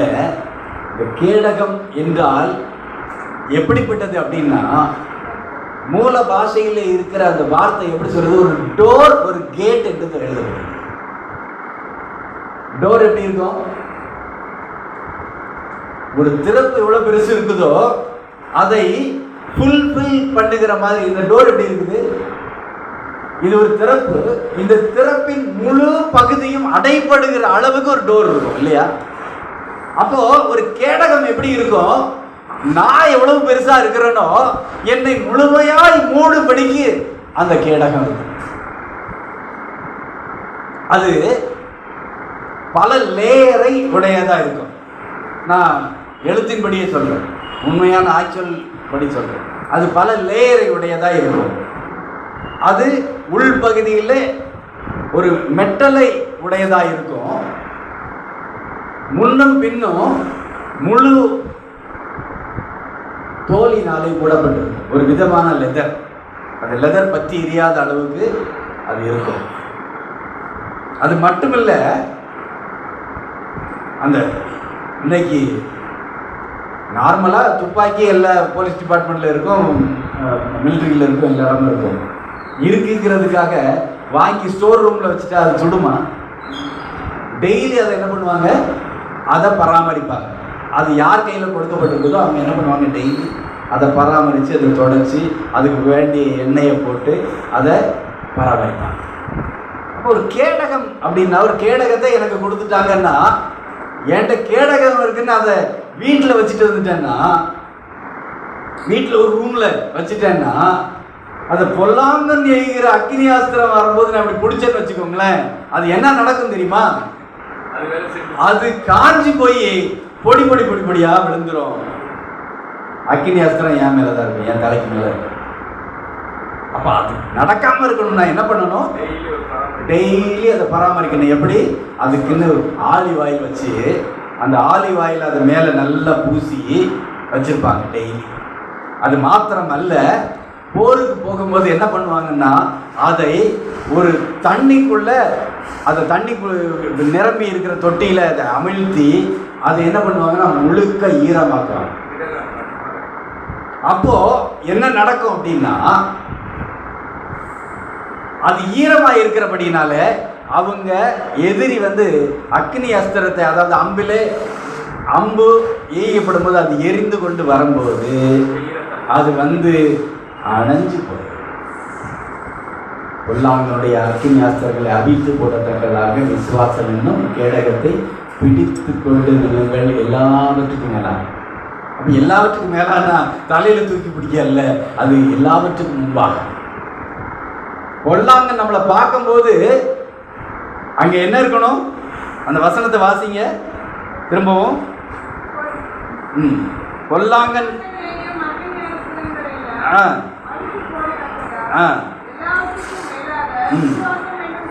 விசுவாசம் என்னும் கேடகத்தை பிடித்து கொண்டவளாகவும் நில்லுங்கள்.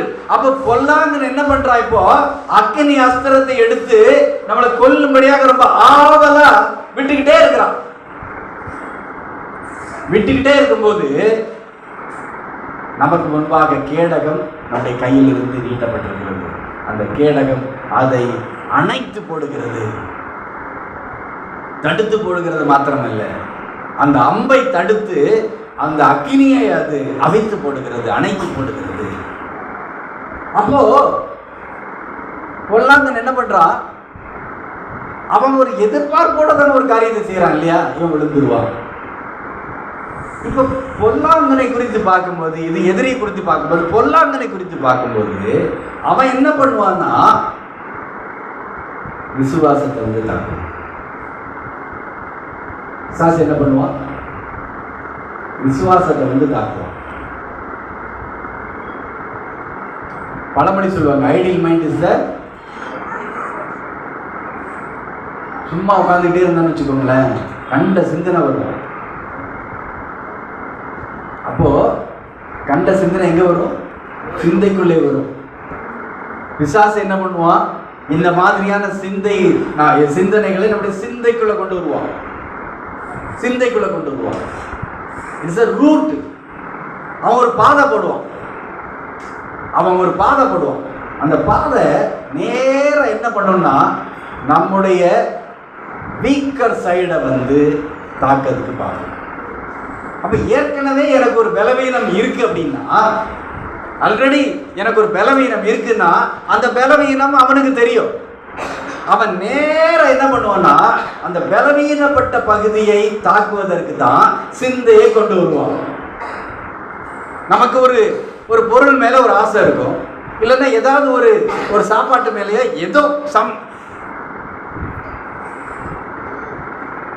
அந்த ஆசையின் மூலமாக என்ன பண்ணுவான்னா டச் பண்ணுவான். அந்த ஆசையின் மூலமா அவன் நம்மளை தொடுவான். அந்த சிந்தையை நமக்கு கொடுப்பான். ஃபர்ஸ்ட் அவன் நேர விசுவாசத்தை எடுத்து போட்ட முடியாது. அவன் நேரடியா என்ன பண்ணிட முடியாது, நீ விசுவாசி இல்லப்பான்னு நம்மளை கொண்டு வெளியே நிறுத்திட முடியாது. அவன் முதல்ல என்ன பண்ணுவான்னா தேவையில்லாத காரியங்களை குறித்து ஆசையை நமக்குள்ள கொண்டு வைப்பான். அந்த ஆசையை கொண்டு வைக்கும்போது அது நமக்கு வீக்கர் சைடா இருக்கும்போது நம்முடைய சிந்தை அதை நோக்கி போகும். நம்முடைய சிந்தை முழுவதும் அது நிரம்ப பார்க்குது, அப்படியே நிரம்பும். அது நிரம்ப நிரம்ப நிரம்ப நிரம்ப நிரம்ப அதன் மேலே நமக்கு ஒரு வெறி வரும். இது எனக்கு வந்தே ஆகும். சில பேர் பேசுவான் பாருங்க, நான் வாங்கியே ஆவேன். என்னது, இந்த வருஷம் நான் வந்து BMW கார் வாங்கியே ஆவேன்.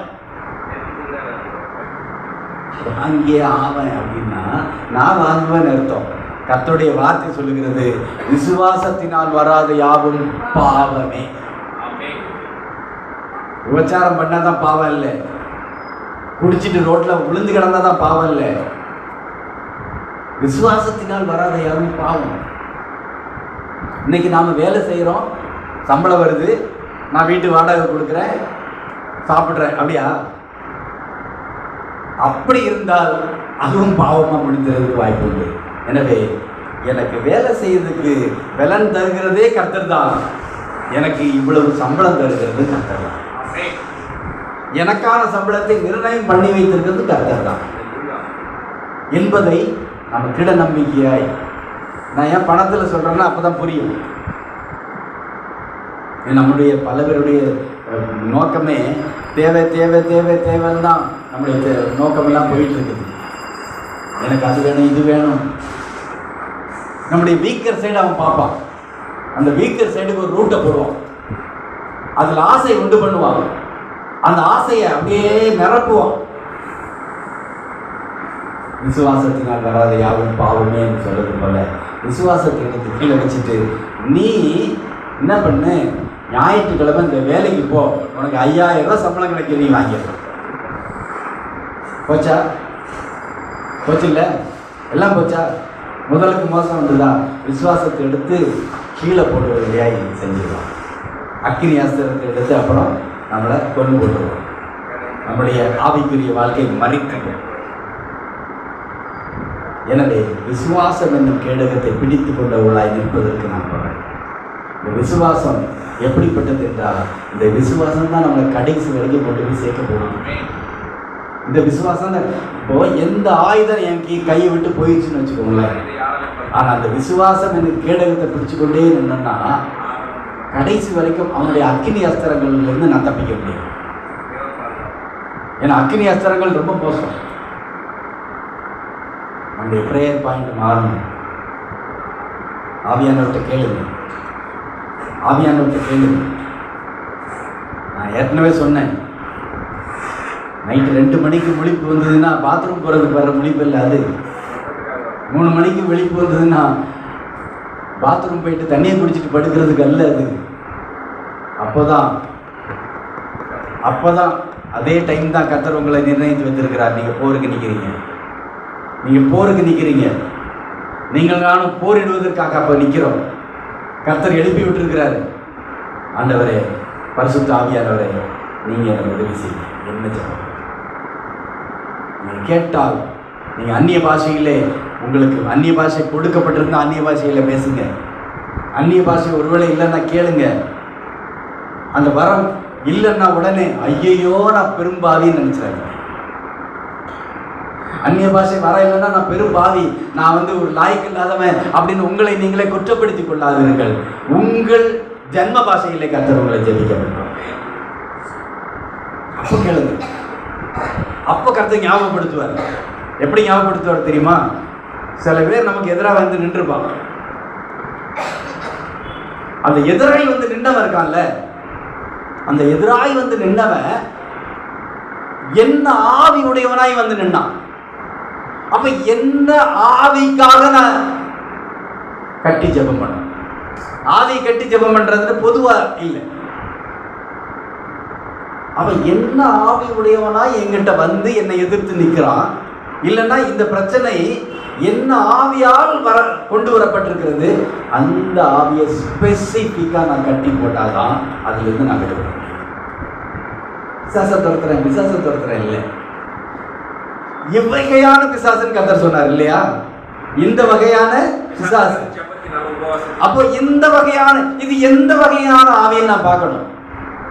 ஆவியின் வரங்கள்ல ஒரு பிரதானமான வரம் உண்டு, ஆவிகளை பகுத்தறிகிற வரம். அப்ப ஆவிகளை பகுத்து அறியணும்.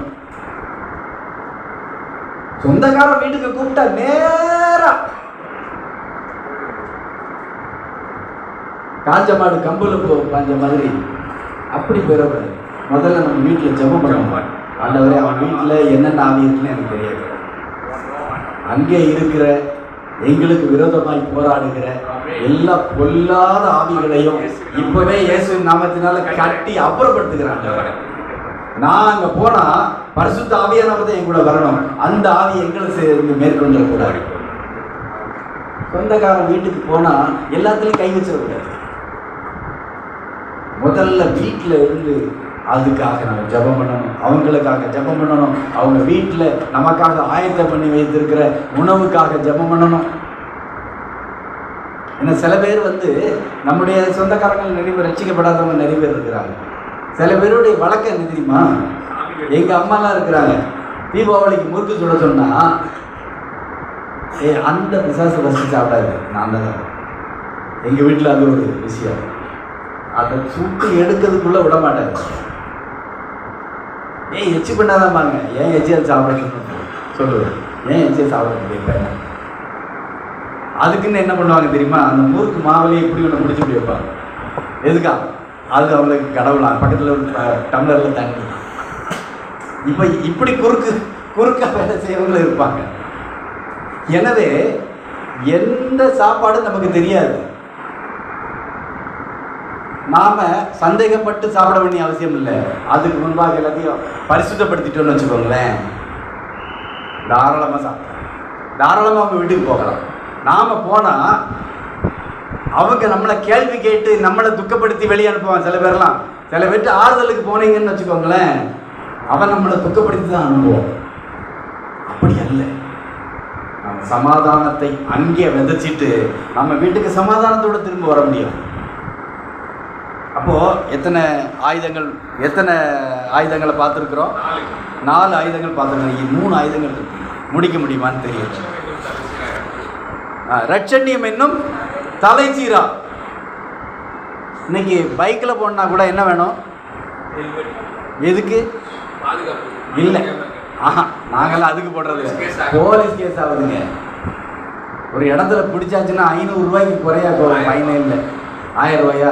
நான் கடைசி 500 ரூபாய்க்கு தான் ஃபைன் கேட்டுருக்கேன். அதுக்கப்புறம் கட்டல. 1000 ரூபாய்க்கு குறைஞ்சி ஃபைன் இல்லையாங்க. இதுக்கு 1000 ரூபாய்க்கு ஹெல்மெட்டு 200 ரூபா 300 ரூபாய்க்கு கூட கிடைக்குது. ஆனால் 200 ரூபா 300 ரூபா ஹெல்மெட்டு கூட சேர்ந்து நம்மளுக்கு ஒன்று கொடுக்கும்.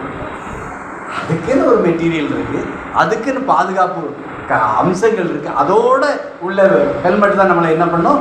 பாதுகாக்கும். அப்போது இந்த ஹெல்மெட் என்பது என்ன? Salvation helmet. இன்னைக்கு இவ்வளவு பெரிதான ரட்சிப்பை குறித்து நமக்கு கவலையற்று இருக்கிறோம் நிறைய பேர். நாம சொல்றோம், என்ன சொல்றோம் தெரியுமா?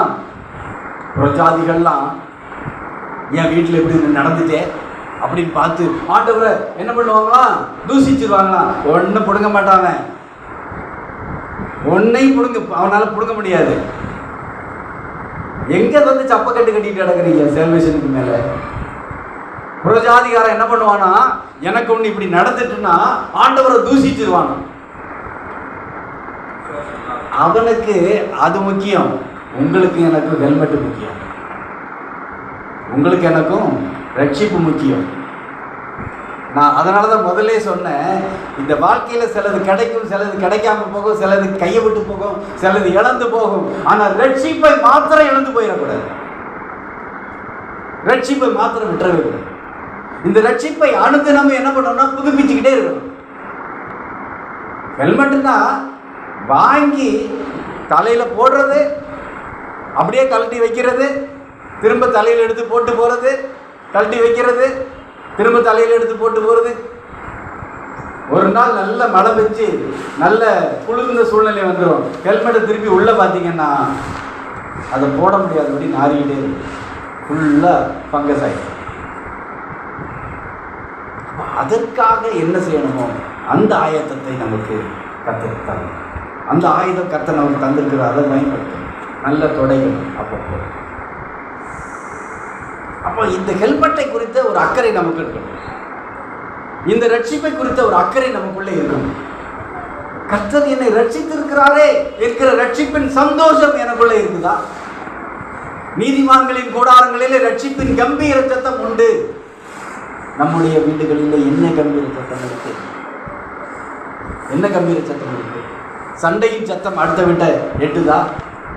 ஒரு ஊழியக்காரர் சொன்னார், அவங்க வீட்டில் தினந்தோறும் என்ன பண்ணுவாங்களாம், இரவு கணவன் மனைவி 2 பேரும் சேர்ந்து பாட்டு பாடி கர்த்தரை கொஞ்ச நேரம் ஆராதிச்சு ஜெபம் பண்ணுவாங்களாம். ஒரு நாள் 2 பேரும் சண்டை. நம்ம வீட்டில் சண்டை வந்ததுன்னா முதல்ல எங்கே அஃபெக்ட் ஆகும் பாருங்க, நான் ஜெபிக்க மாட்டேன், உன் கூட சேர்ந்து ஜெபிச்சா கர்த்தரை அடிச்சுடுவேன், உன் கூட சேர்ந்து நான் ஜெபிப்பனும் என்று அங்கே தான் வந்து நிற்போம். அந்த வீட்லேயும் அதே தான், ஜெபம் இல்லை, அன்னைக்கு ஜெபம் இல்லை. ஒரு 1 மணி நேரம் 1.5 மணி நேரம் கழிஞ்சு ஒருத்தர் வந்து காலிங் பெல் அடிக்கிறார். திறந்து பார்த்தா பக்கத்து வீட்டில் இருக்கிற ஒரு மனுஷன், ரட்சிக்கப்படாதவர், ஒரு பிராமின் கம்யூனிட்டி சேர்ந்தவர். அவர் கேட்டாராம், ஏன் நீங்கள் ஜெபம் பண்ணல? நீங்கள் என்னது, ஏன் நீங்கள் ஜெபம் பண்ணலை? இவங்களுக்கு ஒன்றுமே புரியலையா? என்னது இது, நம்ம வீட்டில் நம்ம தான் ஜெபம் பண்ணுறோம், நீங்கள் டெய்லி பாட்டு பாடி இயேசுவை பாட்டு பாடி ஆராதிச்சுன்னு கூட சொல்லலாம், பாட்டு பாடி நீங்கள் வந்து ஜெபம் பண்ணுவீங்கல்ல, நான் அதை டெய்லி கேட்டுக்கிட்டே இருப்பேன். எனக்கு அது ரொம்ப சந்தோஷமாக இருக்கும். எனக்கு நிறைய நேரங்களில் நீங்கள் பேசுவீங்க, அந்த பாட்டில் இருக்கிற அந்த வார்த்தையின் அர்த்தம் நான் நாளைக்கு போகிற காரியங்களுக்கு எனக்கு உதவிகரமாக இருக்கும். இன்னைக்கு நீங்கள் பாடலை, நாளைக்கு நான் எப்படி வெளியே போகிறது? நாளைக்கு நான் எப்படி என்ன பண்ணுறது?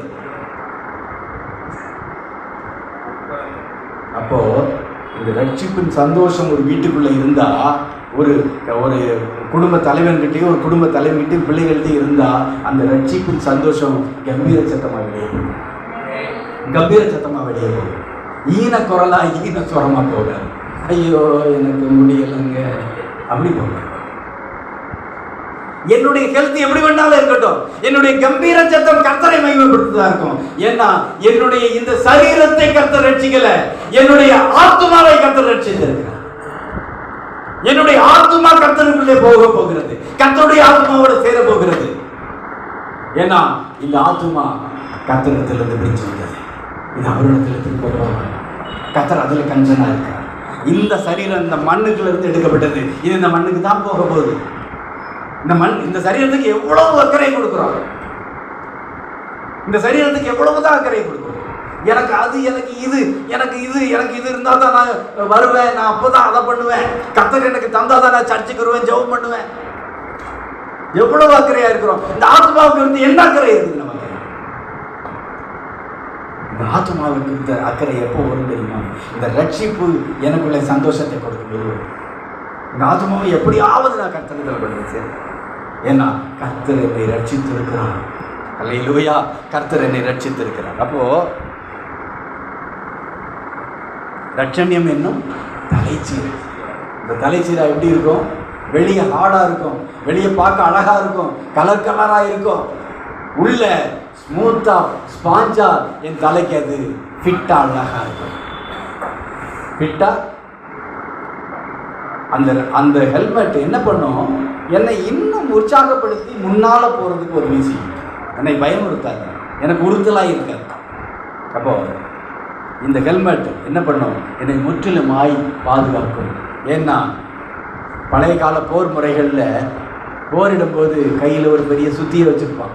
அவனுடைய ஆயுதங்களில் சுத்தி, அந்த ஹேமர் இருக்கு இல்லையா, ஆணி அடிக்கிறோமே, இதை விட பெரிய சுத்தி அவங்ககிட்ட இருக்கும். என்ன பண்ணுவான்னா, அந்த ஹெல்மெட்டு போச்சுன்னா தலையில் ஒரே அடி அடித்து 2ஆக பிளந்துருவான்.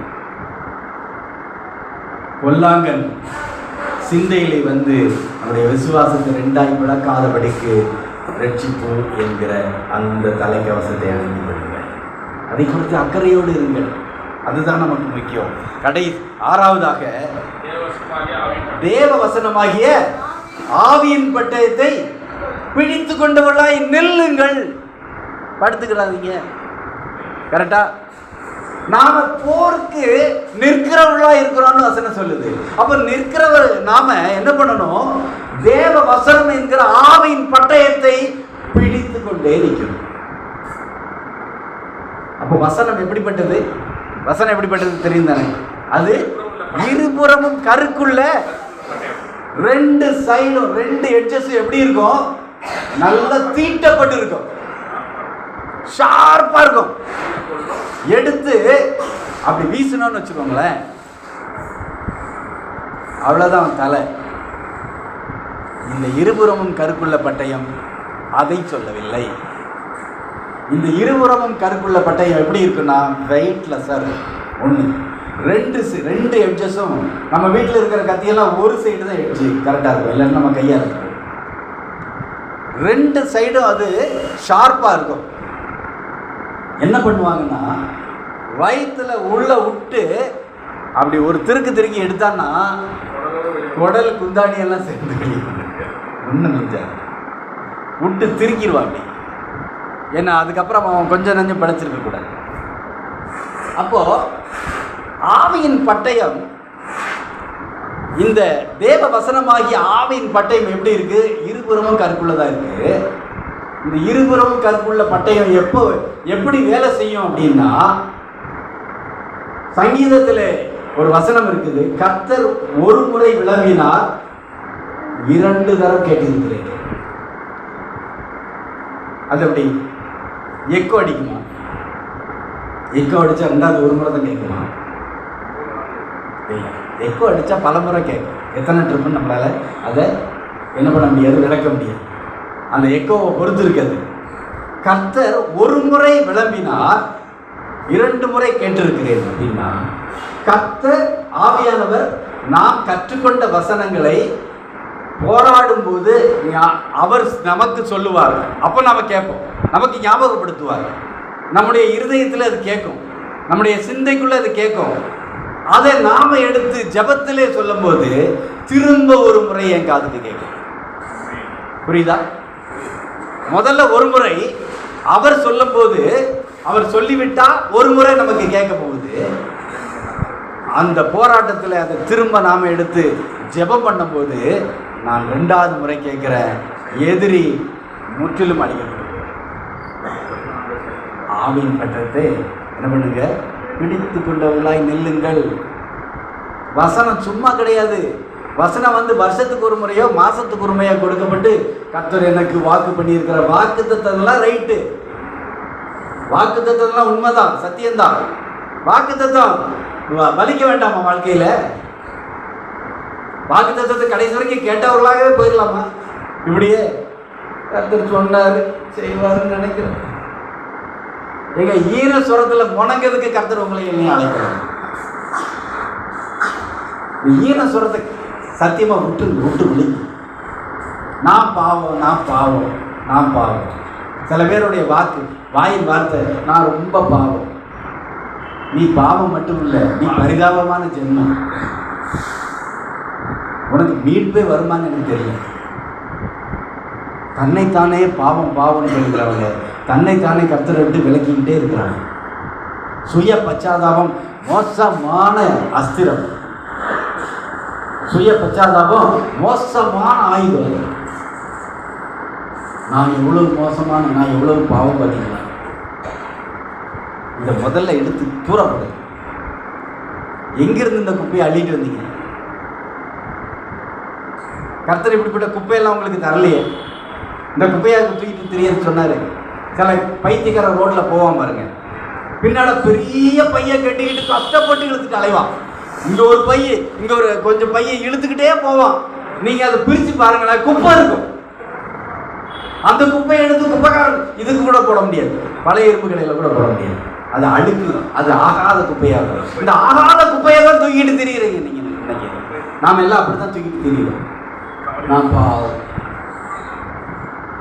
இப்படியே படுத்துக்கிடாங்க கடைசி வரைக்கும், நல்லா இருக்கும். இப்படியே படுத்துக்கிட, எந்திக்க கூடாது, எந்திக்க கூடாது. ஏங்க 25 வருஷமா 40 வருஷமா 50 வருஷமா சர்ச்சுக்கு போய் என்னத்தை கண்டோம்? என்ன கண்டோம்? கடைசி வரைக்கும் கர்த்தர் எனக்கு ஜெபத்தில் சொல்லியிருக்கிறார்.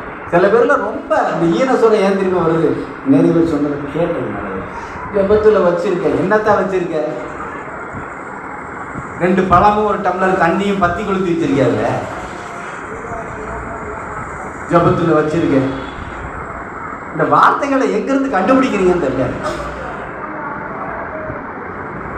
ஒன்றை நான் கேட்டு அதையே நாடுவேன். கர்த்தரிடத்தில் சொல்லிட்டேன், கர்த்தர் தந்துருவார். அவ்வளவுதான். அதை கர்த்தரிடத்துல சொல்லுங்களாங்க. ஏன் எல்லாத்தையும் குழப்பிட்டு தெரியுறீங்க? கர்த்தரிடத்துல சொன்னதை கர்த்தரிடத்துல மட்டும் சொல்லுங்க. சில ரகசிய குறிப்புகள்லாம் இருக்கும் கர்த்தரிடத்துல மட்டும் சொன்னது. இன்னொரு விஷயம், எல்லார்ட்டையும் எல்லா ரகசியத்தையும் சொல்லாதீங்க. ஜெப ரகசியத்தை, முக்கியமாக ஜெபத்தில் இருக்கிற ரகசியத்தை நான் கர்த்தரிடத்துல சொன்னேன். சில பேர் ஜெபிப்பாங்கன்னு நீங்கள் நினைக்கிறீங்க. அவன் அங்கே போயிட்டு உங்களை கிண்டல் பண்ணிட்டு போவான். இன்னொன்று, அவனுடைய ஜெபம் கர்த்தரை நோக்கி இருக்கான்னு உங்களுக்கு தெரியாது. அவன் என்ன ஆவி உள்ளவன்னு உங்களுக்கு தெரியாது. அதான் முதலே சொன்னேன், விசுவாசி மாதிரி தெரியும், ஊழியக்கார மாதிரி தெரியும். அவன் என்ன ஆவியினால் நடத்தப்படுகிறான்னு உங்களுக்கு தெரியாது. நீங்கள் சொன்னால் அவன் போய் ஒரு ஜெபம் ஒன்று ஜெபிப்பான், பிசாசு தான் அவன் ஜெபத்தை கேட்டுருக்கான் நிறைய நேரம். ஏன்னா சில சபைகள் இன்னைக்கு, நான் ஏற்கனவே சொன்னான்னு சொல்லிதான் எனக்கே மறந்து போச்சு. ஒரு சபை என்ன பண்ணுதான், வானமண்டலுக்குள்ள பொல்லாத ஆவிகள் சேனையை க்ளீன் பண்ணணுன்ட்டு அந்த ஆவியை எடுத்து இருக்கிற விசுவாசிக்குள்ள அனுப்பி அதை துரத்துதான். ஒரு சபை அப்படி இருக்குதாங்க. எனக்கெல்லாம் ஆச்சரியமா போச்சு. எங்கடா பார்த்தீங்க இந்த சத்தியத்தெல்லாம்? இந்த பைபிளில் எனக்கு தெரியல. அதை நம்மளோட அவர் பெரிய ஸ்காலராக இருப்பார் நினைக்கிறேன்.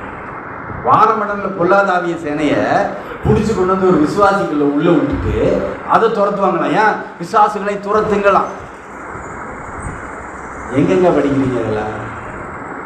எங்க கற்றுக்கிட்டீங்க இதெல்லாம்? இப்படிப்பட்ட ஆட்கள்லாம் நிறைய பேர் இருக்கிறான்.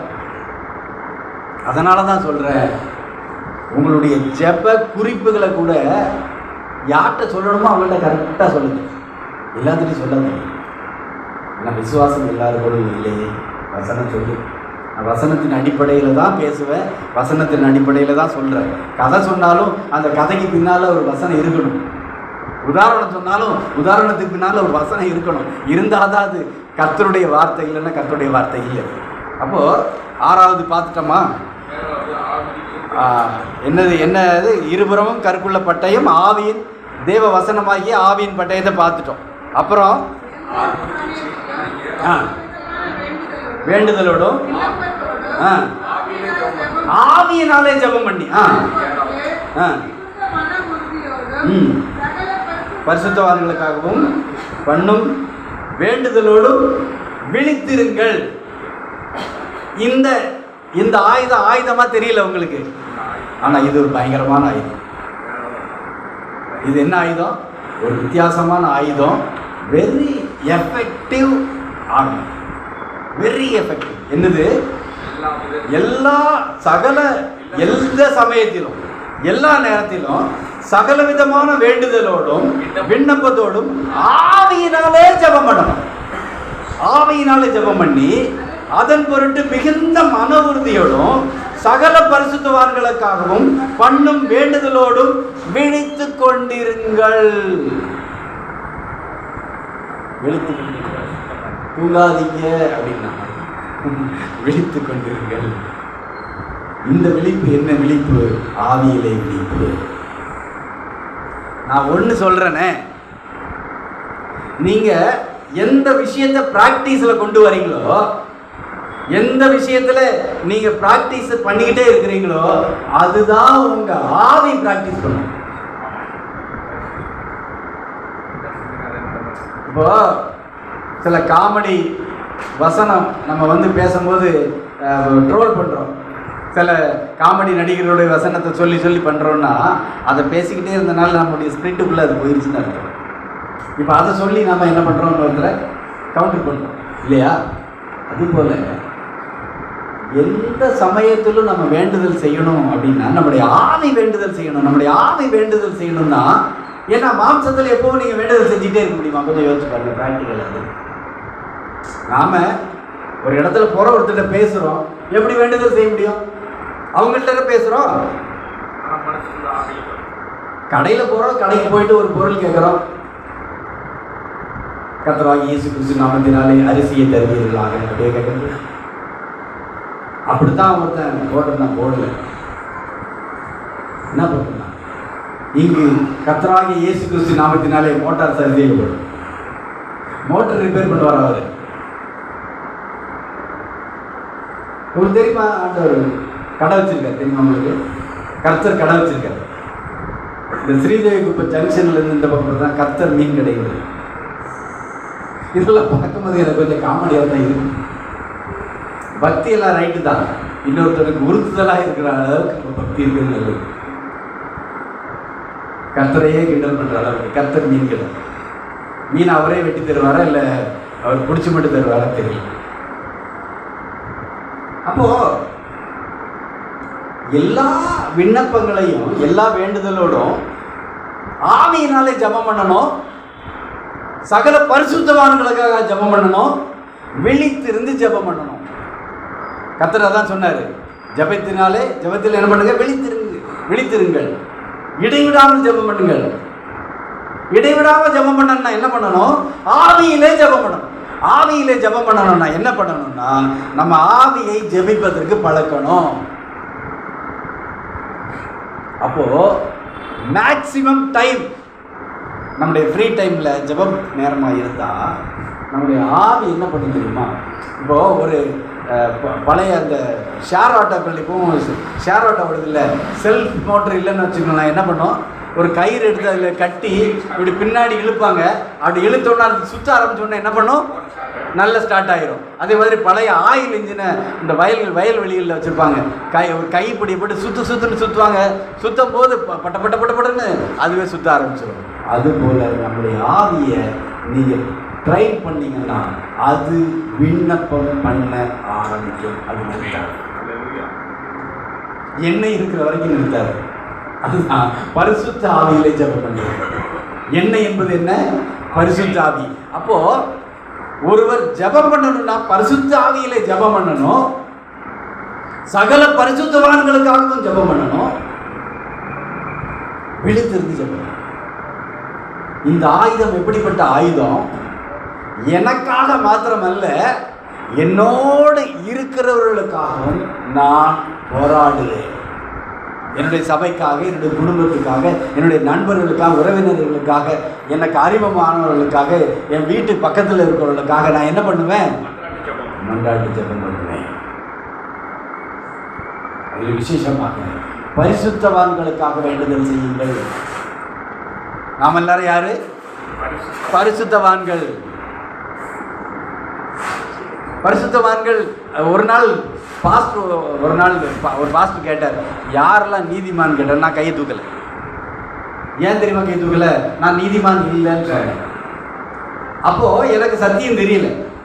எல்லாரும் கை தூக்குனாங்க.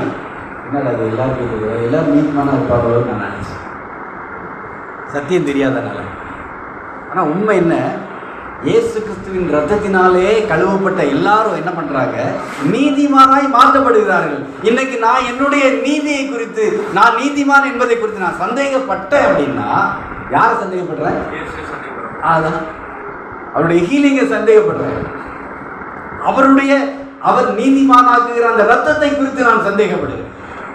எனவே நான் என்னை கலங்கி கொண்டே இருக்காதபடிக்கு நான் நீதிமான் என்கிற ஒரு தெளிவான சிந்தையோடு இருக்கும்போது நான் சகல பரிசுத்தவான்களுக்காக வேண்டுதல் செய்ய நான் அழைக்கப்பட்டிருக்கிறேன். நானும் பரிசுத்தவான், என்னோடு இருக்கிறவர்களே பரிசுத்தவான்கள், அவர்களுக்காக நான் வேண்டுதல் செய்வேன். அந்த வேண்டுதலை பரிசுத்த ஆவியிலே நான் வேண்டுதல் செய்து இரவும் பகலும் விழித்திருந்து நான் வேண்டுதல் செய்வேன். அப்போ நாம் இன்னைக்கு பார்த்துருக்கிற இந்த ஆயுதங்கள் எப்படிப்பட்ட ஆயுதங்கள் நாம் பார்க்குறோம்? நீங்கள் பிசாசின் தந்திரங்களோடு எதிர்த்து நிற்க திராணி உள்ளவர்களாயே, அந்த எதிர்த்து நிற்கிறது மாத்திரமல்ல, தீங்கு நாளிலே அவனை எதிர்த்து இன்னைக்கு அவனை எதிர்த்து நிற்கணும். தீங்கு வரக்கூடிய நாளிலும் எதிர்த்து நிற்கணும். சகலத்தையும் செய்து முடித்தவர்களாய் நிற்கணும். திராணி உள்ளவனாய் நிற்கணும். தேவனுடைய சர்வாயுத வர்க்கத்தை தரித்து கொண்டு எடுத்துக்கொண்டவனாய் நான் போரில் இருக்கிறேன். அப்பொழுது அவன் உங்களை விட்டு ஓடி போவான். பிசாசுக்கு எதிர்த்து நில்லுங்கள், அப்பொழுது அவன் உங்களை விட்டு ஓடி போவான். எதிர்த்து நிற்கிறதுனா சில பேர் நினச்சிக்கிட்டு இருக்கிறாங்க. என்ன நினச்சிக்கிட்டு இருக்கிறாங்கன்னா, எப்போ பார்த்தாலும் இந்த சில பேர்லாம் பார்த்தீங்கன்னா கோயில்களை பார்க்குற இடத்துல பிசாசை வெட்டிக்கிட்டே தெரியும். அதெல்லாம் ரொம்ப அபத்தம். நான் பொய்யெல்லாம் சொல்லலை, சில பேர் சொன்னதைத்தான் சொல்கிறேன். சில பேர் என்ன பண்ணுவான்னா, அந்த விக்கிரக கோயிலுக்கு முன்னால் போய் நின்று பிசாசு விரட்டிக்கிட்டு இருக்கோம். அப்படி விரட்டுற ஆளெல்லாம் இருக்காங்க. அது அல்ல இது. என்னை நான் சர்வாயுத வர்க்கத்தின் தரித்து கொண்டவனாய் நிறுத்தும் போது எனக்கு முன்பாக எந்த பிசாசின் தந்தர்களும் செயல்படாது. என் தலைக்கு மேலே எந்த வானமண்டங்களும் கொள்ளாத ஆவியின் சேனைகளும் கிரியை செய்யாது. அதுதான் நாம் இன்றைக்கு கற்றுக்கொண்டது. கர்த்தர் இந்த ஆயுதங்களை நாம் தரித்து கொள்ளும்படி நமக்கு உதவி செய்து, எனக்கு சப்பாத்தி வேணும், பூரி வேணும், எனக்கு மீன் குழம்பு வேணும் என்றே என் வாழ்க்கை கழித்து கொண்டிருக்காதபடி கர்த்தருடைய சித்தத்தை செய்து முடித்து, நான் அழைக்கப்பட்ட அழைப்பு நீங்கள் சாப்பிட்டு கக்கூசு போகிறதுக்கு அல்ல என்பதை தெளிவாய் புரிந்து கொள்கிறேன். இதை விட நான் தெளிவாக சொல்ல முடியாது இல்லையா? நீங்கள் சாப்பிட்றது இங்கே கர்த்தர் சொன்னது தான் நான் சொல்கிறேன். வாய்க்குள்ளே போகிறது கழிவாய் போயிடணும், அதை தான் சொன்னேன். கக்கூசு சொல்லிட்டாங்க. ஆனால் உண்மை என்னென்னா சிரிப்பாக இருக்கு நமக்கு. ஆனால் நம்ம வாழ்க்கை இந்த கக்கூசு போகிறதையே யோசிச்சுதான் இருக்கு. இளவெல்லாம் போகுது, எதுக்கு போகுது இளவெல்லாம்? இது கிடைச்சா கிடைக்குது, கிடைக்கட்டு போகுது, மண்ணா போகுது. ஆனால் என் ரட்சிப்பு, என் ஆத்துமா கற்றுக்கிட்டு போகணுமே. அந்த பாரம் எனக்குள்ளே இருக்கா? அந்த பாரம் எனக்குள்ளே இருக்கா? நான் சொந்த வீடு கட்டலைன்னா எல்லாமே என்ன வந்து இவன் கத்தோடைய பிள்ளையான்னு கேட்பான். ஒன்றும் கேட்க மாட்டான்.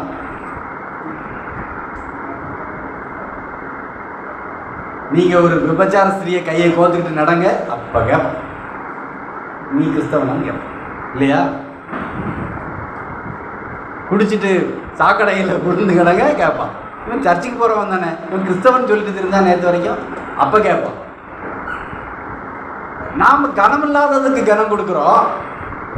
ஆனால் அவன் கரெக்டாக புரிஞ்சு வச்சுக்கிறான், இவனெல்லாம் கிறிஸ்தவன் இவன் செய்ய மாட்டான்னு. அது எதுக்கு கனம் கொடுக்கணுமோ அது தெரியாது, தெரிஞ்சு வச்சுக்கிறான். எனவே இந்த நாளிலே சர்வாயுத வர்க்கத்தை தரித்து கொள்வோம், இந்த போரிலே நிற்போம், ஜெயிப்போம், கர்த்தரோடு சென்று சேருவோம். கர்த்தர் நம்மை ஆசீர்வதிப்பார். அல்லேலூயா.